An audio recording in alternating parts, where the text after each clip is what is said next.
the concept of anger, I think we have to think about the phases of anger. There are three phases of anger.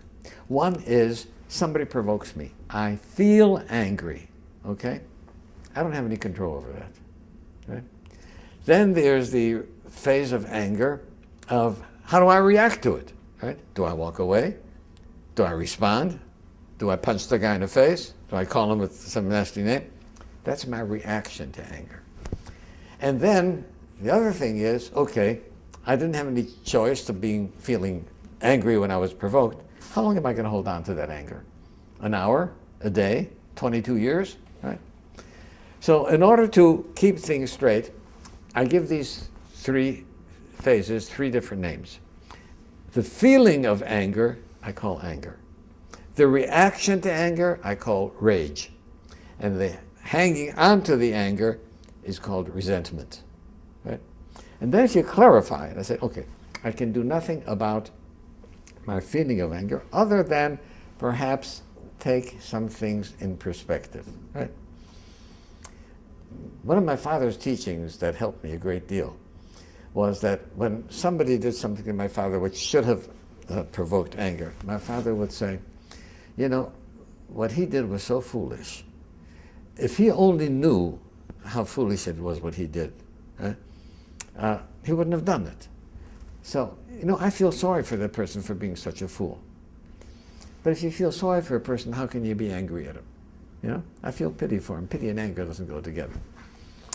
But nevertheless, I can't control how I feel when provoked, but I certainly can control what my reaction is going to be. And finally, how long do I hang on to the resentments? My greatest lesson came from Alcoholics Anonymous, where somebody said, harboring a resentment is allowing someone who you don't like to live inside your head without paying any rent. And I'm not that kind of a guy. I'm not a nice guy like that to let somebody else rent. So AA helped me get rid of resentments. Reacting to anger took me a while, right, to be able to control my rage. And then I had to realize that, you know, this is part of my being human. Animals react with rage when provoked. Right? I, as a human being, am supposed to be above that. You know, I'm more than a Homo sapiens. So I learned how to control my anger. So I think those are, if a person keeps those things in mind, right? And there's some people who feel guilty for feeling angry, right? Especially at a parent. Right? You don't have a choice, right? The feeling of anger is nothing to show. And if you don't have a choice, there's no reason to feel guilty about it. How you react? Oh. Now, my suggestion is keep an anger journal. Right? Here's what happened today. Right?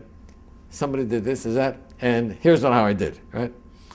Then at night, you see, at the time that I'm provoked, my thinking isn't clear because I'm under pressure to respond.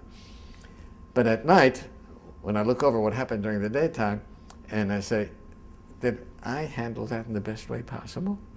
Right? Could I have done something better? And that becomes a lesson for the next time. Right? So I think keeping a journal about anger and how we respond to it is an excellent way of learning, because ultimately, if I am enraged, it doesn't hurt the other person as much as it hurts me.